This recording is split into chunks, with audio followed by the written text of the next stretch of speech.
you need to explore more. You need to live in very diverse environments to have a more global view of things. And then I just Right. started applying that I have to move abroad. I have to move abroad.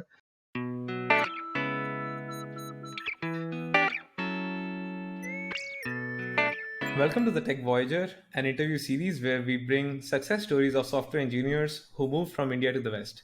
I am Dhruv Agarwal, your host for the series, and I'm an engineering manager who loves to build teams at scale.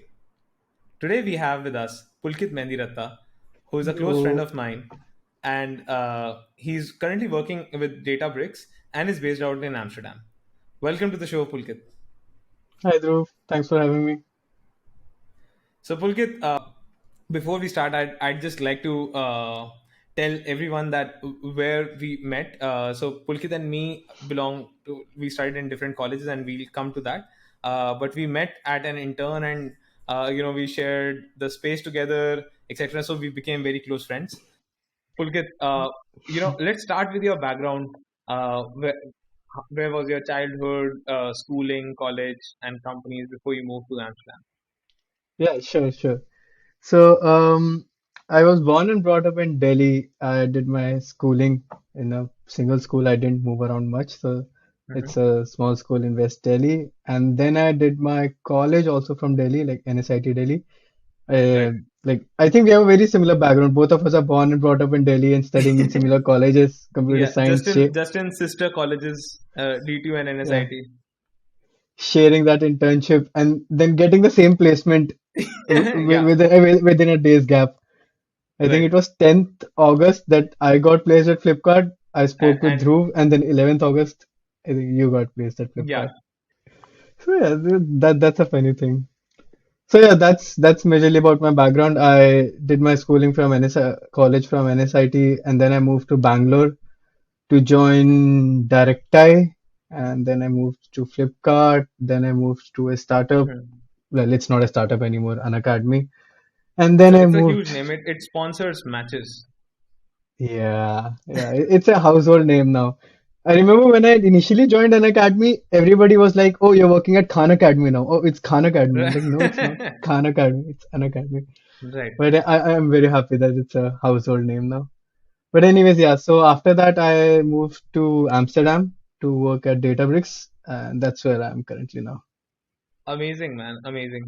So, Pulkit, when was the first time that you got a motivation that you want to work abroad? Because I'm guessing because for the initial years you were in India, right? So the Yeah. motivation, I don't know when did it come to you? Frankly, I don't remember the first time that I got this thought in my head. I just remember that thought. Like I had this thought somewhere when I was in Bangalore that I personally have grown up in a very homogeneous environment, like with people having very similar ideologies. Right. And some from somewhere, maybe some a blog or video or I don't know where, that this thought popped up that you need to explore more. You need to live in very diverse environments to have a more global view of things. And then I just Right. started applying that I have to move abroad. I have to move abroad. And somehow I never had a good view of US. I was more motivated towards moving to Europe or UK side. Right. And that's when I just started applying for jobs. And I don't know what was the motivation. I just remember this thought that I had. Right. And from that's where it all started. And so, absolutely, some influencer planted a seed in your head, and it grew, Probably, yeah. and it grew larger later on. So, why didn't you like US as compared to Europe or UK? So, what were your views on it? I mean, initially it was just a perception. I mean, of course, I had just lived in India. I hadn't even traveled to the States back then. So it was just a perception that the culture that is projected and my friends who were living there, that was not the kind of lifestyle I wanted. Those are not Right. the things that resonated with me. Right. And while applying for jobs, like I traveled to London, I saw the UK culture, I traveled to Ireland, and then I traveled to a couple of European states like Netherlands, Switzerland. And this is the Netherlands is the place that I found that truly resonated with where I Right. want to live and how I want to live my life. So Right. that's why I moved here. Amazing. So you traveled to places to understand whether it resonated with you or not. Yeah, Because actually, I I applied feel to companies. Yeah, continue, sorry. and you traveled for free, and you traveled for free. Yeah, yeah, yeah, yeah. That's an amazing strategy. I don't know if it happens anymore because of COVID these Yeah. days, and most of the companies are taking remote interviews. So people can only anticipate from their friends or network or people like you who are sharing their stories. So because I Hmm. meet and talk to a lot of people now, I meet people online, and most of the people have these queries, right? So the first query is moving from India to abroad, and then abroad they have various countries which offer different things. So for example, massive money gets made in the US, and then there is a work-life balance which is in Europe, and India is mix of both the worlds. I don't know, it varies from company to company, and then there is also Yeah. Australia, New Zealand. So did you come across any thought framework, so to speak, to decide what resonates with you well? How to introspect and find what is better for you. So while moving, yeah, I agree. Like there is a thought framework for everyone, and that's like a personal thing of what you want of Right, it. So of course that money factor was always there, that I don't want to take a pay cut from India and move somewhere where I barely survive. Like there are right, countries where there's a huge tax portion.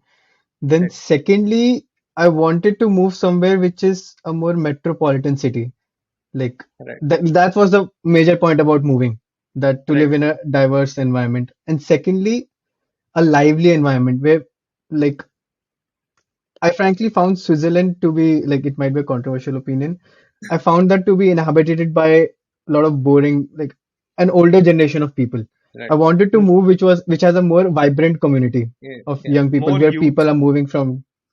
Yeah, you might say like New York has a very different vibe compared to a Hmm. lot of US cities, like you can see, because it's super diverse. There are a lot of cultures inside one city. There are a lot of industries in that one city. Right, And San Francisco, in that manner, it's a very, very tech centric. Like, of course, there is a lot of happening in that city, but it's majorly tech. You right, don't find theater or like a big thing in SF. So yeah, this was a thing right, that I wanted to move into a vibrant community. Of course, money was a factor, and then sports were a big factor for me. That I don't want to move into a place where I have to make efforts to participate in sports or find people or book arenas or something like that. right.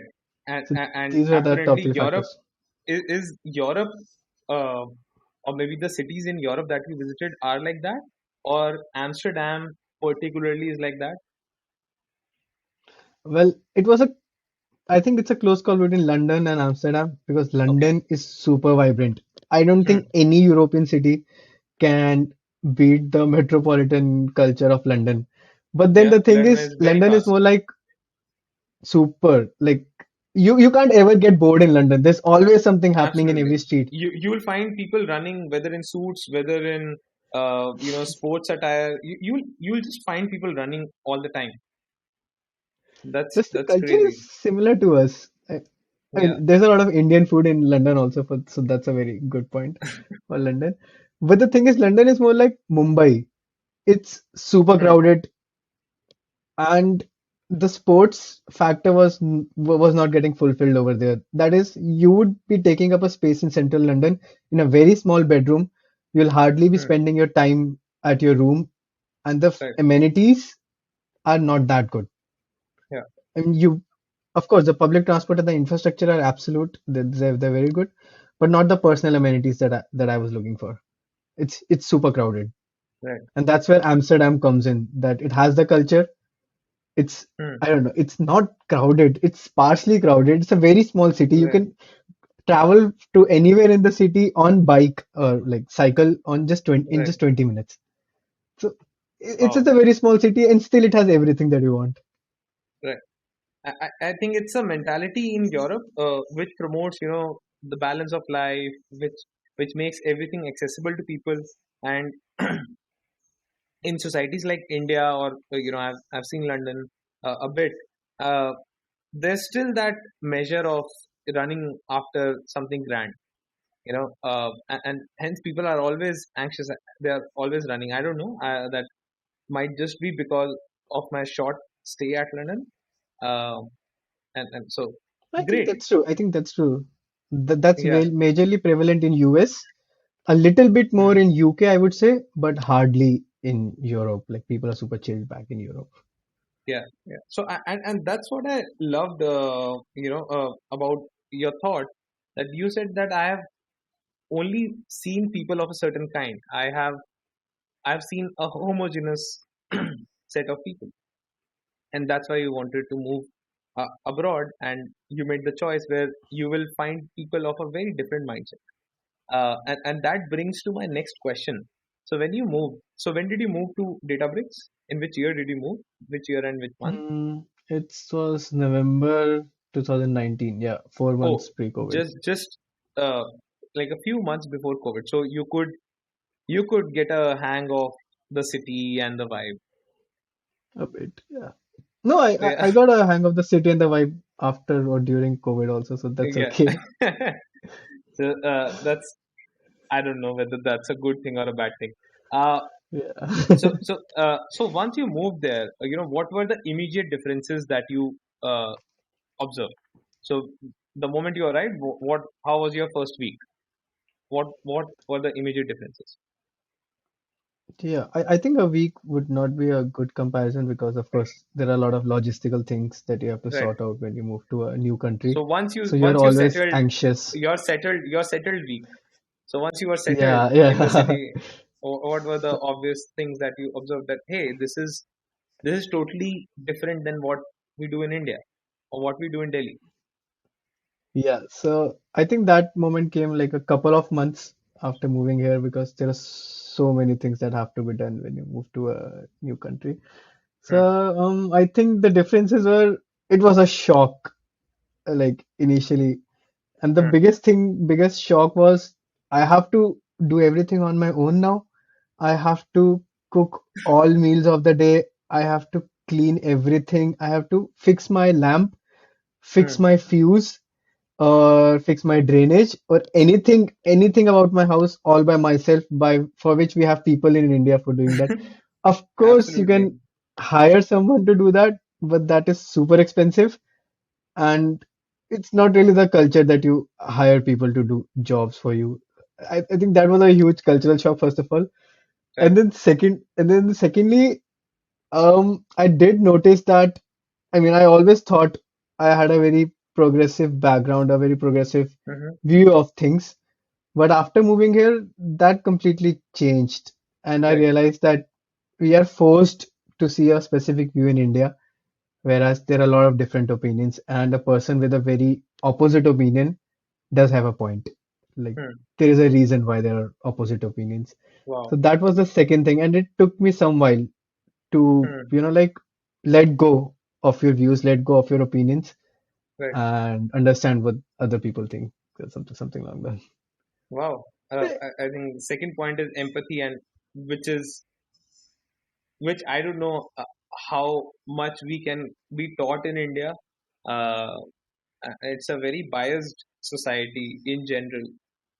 So amazing, amazing. And what were the things that you found, gradually? What were the nuance, uh, like the slight nuances, maybe at work, maybe in groups, in social groups? Uh, At how are the work, people different?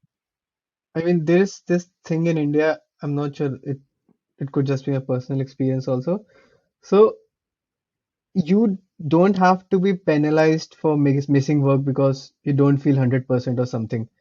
So it's your it's your right. If you don't feel like working, you should not work. And I think that was kind of a cultural shock when I came here, that Yeah. there are unlimited sick days, that even if you wake up in the morning with a hangover because of partying last night, Hmm. you are free to take a sick day and you're expected to take a sick day because of Wow. course you can't work well and it's not something to be looked down upon. It's Hmm. just a part of life. And secondly, any holidays or the PTO days, personal time of days you have, they are Hmm. just for enjoying or traveling. You should not spend your holidays sitting at home or if you're sick. That's a separate thing. So that was a thing at work which took me quite some time to understand. Of course, there are small nuances here and there. I think the people here are a lot more professional. And of course, they have to be because Mm. there are people from 6 different countries in my team, and Right. every country has a different culture. So you can't let any bias creep in. You have Right. to be super professional, and that I think that was a very big thing that I found. And of course, Databricks helped in that manner because they had a lot of trainings around that. They know people coming from, and I mean, it's not just from India. Anybody Right. who's coming from Brazil brings with him his own set of biases and Right. his own set of opinions, and you can't project them when you have people from different nationalities. Yeah. Absolutely. So So, there are small nuances like that. and how are things with foreign language, right? So we know that, in a metropolitan city generally English prevails, but when you are hanging out with the locals, how are people accommodative of you speaking in English? So for example, to give a contrast, in Delhi, right, if someone comes from maybe South India or someone comes from outside India, so there's a point till everyone accommodates and speaks in English. But there are times when people start conversing in Hindi. So ऐसा Hmm. होगा कि मैं तुझसे बात करते करते हम दोनों हिंदी में बात करना शुरू कर देंगे, and Hmm. subconsciously we become like ignorant of the fact कि maybe चलता है, so how are things there? Uh, Okay, so this thing depends a lot from country to country. I can speak Mm-hmm. from a Netherlands perspective, but Right. I've heard about different countries and it's not the same everywhere. It Okay. really varies by bordering country to country also. Right. So from a Netherlands perspective, in the major cities like Amsterdam, Rotterdam, Hague, which have a lot of expat population, it's absolutely no problem. I never faced anyone Wow. who would speak to me in the local language. Of course, people kind of start speaking to you in Dutch, but once you tell them I don't know Dutch, so they're very happy. Like the smile, oh, you don't know Dutch, so it's okay. I will just continue in English. I've hung out in the local social groups, Mm-hmm. and I don't think I ever found a problem, majorly because the Dutch are very good English speakers. Like they're taught that from a Right. very, very young age. They're used to it. So they Mm-hmm. don't have it's not a lot of effort for them to speak in English. And Right. of course, they're very accommodating. If they don't want to speak in English, they'll say directly to you that okay, fuck off, we don't want to speak in English. That has never happened with me. But if they were to say it, I would understand because Right. they're super direct. They Right. won't do me a favor. Wow. That's amazing. So, and I've also heard, of course, from the movies that the Dutch are, one of the most honest people, and they'll say it directly. If they feel that you suck, Yeah. then they'll say you suck. Exactly. Yeah. Yeah. That is very contrasting to the British culture in general, which is over polite, Right. but the Dutch culture is super direct. Okay. So both good and bad things, maybe just a culture shock on that. So, Pulkit, Yeah. now let's move to the money part, right? So everyone, uh, when they think of moving abroad, they think that बहुत ज़्यादा पैसा है, and कि ये तो बाहर चला गया, ये तो बहुत पैसे कमा रहा होगा. So how did your life change when you made the move? So I want two figures from you. One is how much did your salary jump in percentage, and how much did your savings jump in percentage? Okay, so this, of course, is like this varies a lot from country to country because different Right, countries have their tax regimes, and some cities are super expensive to live in, so you get a higher salary. But if they have right, a higher tax bracket, so yeah. So in my personal situation, Netherlands has a highly skilled migrant visa. So if you move here on a highly skilled job, which is an engineering, always an engineering job, right. you have a 30% tax benefit. That is 30% of your salary is non-taxable for the first 5 years. Okay, And that is a huge benefit because you are earning more than, you're taking home more than the local population on the same salary. right. And that's a huge difference. Now talking about savings in terms, India, of course, I mean, when you move abroad and you compare savings, in most of the cases, your savings will increase because it's a different currency that you're earning in. You're Of course, earning in of course. euros, and if you convert it in rupees, it'll always be more. I mean, I would Hmm. say if compare to rupees, my savings would have increased by 50% after Okay, moving here. But then there's a point to that, that when you're saving in euros because you're living in a European country, so you might be Then you're spending that saving savings for also in euros. in euros. Yeah, absolutely. And so, how Yeah, much did your yeah. So salary it's increase by percentage? I don't know. It's difficult to calculate. I don't know. Two Side में 2.5 बता दे Pulkit. x 2 Right. point calculate. Just a second. Yeah, 2.5x or something close to that. 2.5x or 3x or something like Okay. that. Right. So So, so when people hear that number, even if they are getting a job, they will think कि 3 गुना salary हो रही है. They are gonna earn 3 times, and life's gonna change but then 3 times. And you're just saving, 50% expenditures. more. And so Yeah, that exactly. affects your buying power, right? So because Exactly. a lot of money goes in taxes, maybe in exploring the new city, settling down. Maybe you are doing a lot of chores by yourself. Still, things are very expensive, right?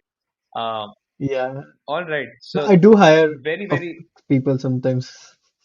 okay. So what do you hire Like, people for? sometimes occasionally for cleaning. Okay. The other time our dishwasher broke. We did try to Okay. fix it, but we could not, so we did hire So how someone. many But engineers sorry, did it take to fix a dishwasher? I was not even sure if he was an engineer. He did come in Okay. an Audi though. So there's a Okay. cliche that your plumber comes in an Audi in Western countries. It's not a cliche, it's true. It's true. So yeah. So people aspire to Uh, become a plumber than any other profession. I don't think there's a low paying profession here. Everybody enjoys full quality of life. And I think that's the best part about Yeah. moving here, that you don't have to, there's no worry about stuff.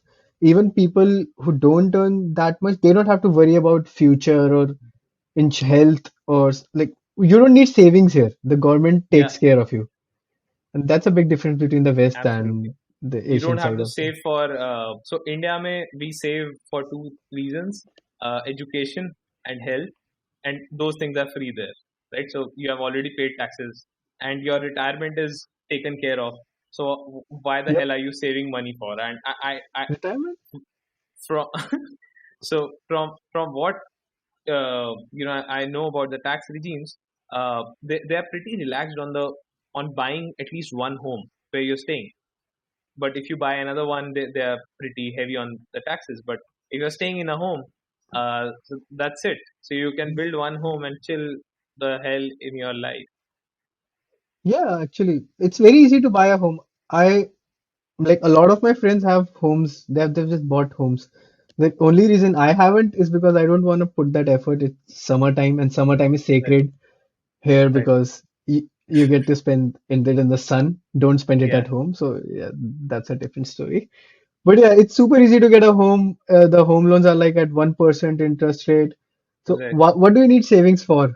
You can get Absolutely everything. Uh, amazing. Cool. So Pulkit, coming to the next and probably the last segment is where I would ask you advices for people who are willing to move out.